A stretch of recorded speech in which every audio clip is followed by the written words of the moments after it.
بسم الله الرحمن الرحيم والصلاة والسلام على أشرف المرسلين.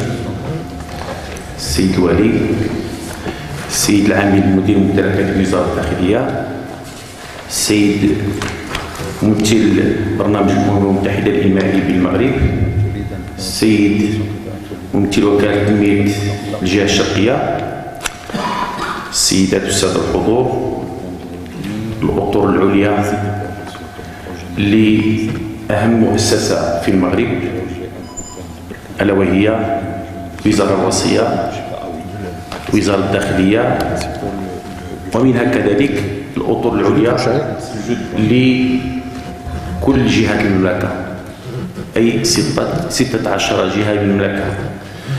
ولعل هذا اللقاء الذي تحتضنه مدينة وجدة عاصمة الجهة الشرقية، وبالمناسبة أتوجه بالشكر الجزيل لوزارة الداخلية وبالتحديد مديرية الجماعات المحلية وكذا برنامج الأمم المتحدة الإنمائي على هذه المبادرة التي تهم دعم الحكامة المحلية في أفق الجهوية المتقدمة. لعل الجهوية المتقدمة فهي كرهان أساسي لبلدنا، وفي عدة محطات كانت إشارة قوية لصاحب الجلالة بأن الجهوية، ولعل الخطاب الأخير للجهوية المتقدمة فهي رهانات كي تكون خطيرة للتنمية على جميع المستويات.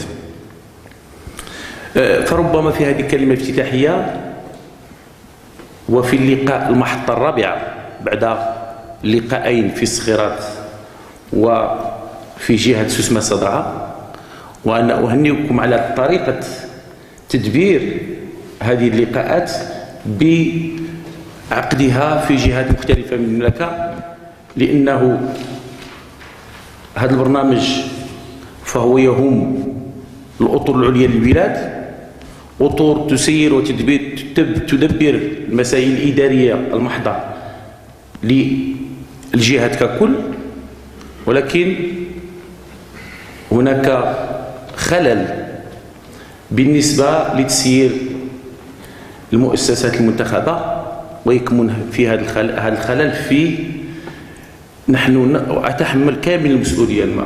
سأقول هذه الكلمة، نحن نفتقر لأطر عليا تدبر المرحلة، لأن هناك فرق كبير ما هو إداري ونظري وما هو عملي ويتجسد على أرض الواقع.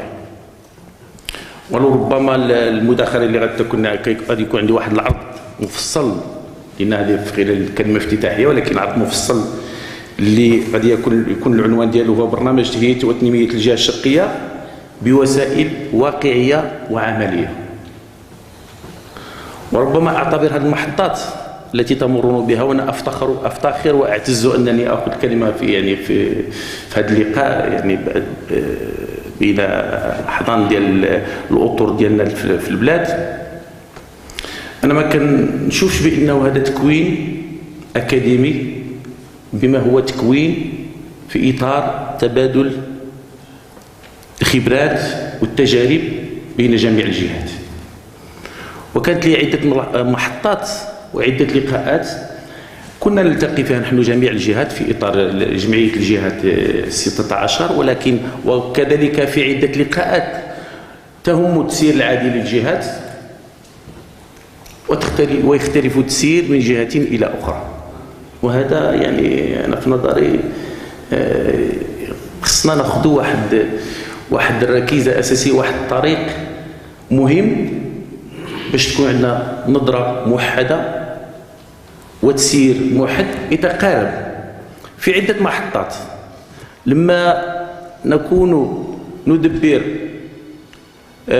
أي مشروع لابد من الاجتهاد، والجملة التي نقولها في عدة اجتماعات بحضور السيد الوالي، لأنه أنا شخصيا ما عمره احنا في الجهة الشرقية ما عمره كان عندنا مشكل ديال الأمر بالصرف، وأنا أسير الجهة الشرقية لأن ما حسيناش نهائيا بالإشكالية ما بين الوزارة الوصية في شخص السيد الوالي ورئيس مجلس الجهة، لأنه هناك تكامل كما جاء في كلمة السيد الوالي، تكامل وتسيير مشترك، ولكن عمرنا ما لقينا شي مشكل في التسيير لأنه عندنا نفس الرؤية ونفس التوجه. ولعل مجلس الجهة الشرقية حالة خاصة وفريدة من نوعها مقارنة مع جميع الجهات. لماذا؟ لأنه الجهة الوحيدة التي لديها خارطة الطريق باسم صاحب الجلالة نصر الله، وذلك في الخطاب التاريخي ل 18 مارس. كان خطاب تاريخي في 18 مارس بمدينة وجدة في 2003، ونحن كمجلس جهة أخذنا هذا الخطاب كخارطة الطريق لوضع مخطط استراتيجي. والجهة الشرقية دارت واحد الرؤية في أفق 2020 ديال مخطط استراتيجي لتنمية الجهة الشرقية. بالإضافة إلى ذلك كانت هناك دراسة من أجل إمكانية تنفيذ المخطط وتجسد على أرض الواقع في جميع المجالات. هذا اللي غادي يكون في العرض ديالنا إن شاء الله مستقبلا. وأكثر من هذا، الجهة الشرقية أعدت مشروع فريد من نوعه الواحد في المغرب حول الهشاشة. إذن بالنسبة لنا عندنا جميع الآليات باش ينجح المشروع ديال مجلس الجهة الشرقية. وأنا تفحصت بالنسبة للبرنامج والأهداف اللي كاينة في هذا المشروع،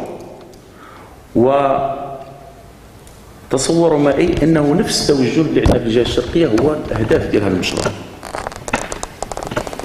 وسوف توصلون من خلال العرض الذي سوف أقدمه بعد الزوال بجميع المراحل والأشواط التي قطعناها من أجل تحقيق هذه الأهداف. إذن هذا المشروع الحمد لله كيأطروه ناس في المستوى العالي، أساتذة جامعيون، خبراء مغاربة وأجانب، أطر مختلفة لمختلف الوزارات، فاعلين اقتصاديين. ربما الدور ديال الهيئة المنتخبة أنا كنشوفه أساسي في تأطير هذه اللقاءات، لأنه نحن كمنتخبون لنا رؤية خاصة من حيث التسيير الواقعي، لأن الواقع اللي كنسيروه بعض المرات ما يكونش عنده علاقة نهائيا بالقوانين المنظمة لتسيير الجهات أو تسيير المؤسسات المنتخبة. فلهذا ربما الإكراهات اللي كنواجهوها من خلال الممارسة كتجعلنا أننا نشارككم ونبادلكم الإكراهات اللي كنعانيو منها من أجل الاجتهاد وإيجاد حلول ناجعة وفعالة، وكل هذا يصب من أجل خدمة المواطن بصفة عامة. إذن مرة أخرى أشكركم على اختيار مدينة وجدة لهذه المحطة الرابعة في هذا البرنامج، وأتمنى لكم التوفيق في أعمالكم، وأتمنى أن تكون إضافة مهمة تأخذونها من مدينة وجدة. وشكرا لكم مرة أخرى.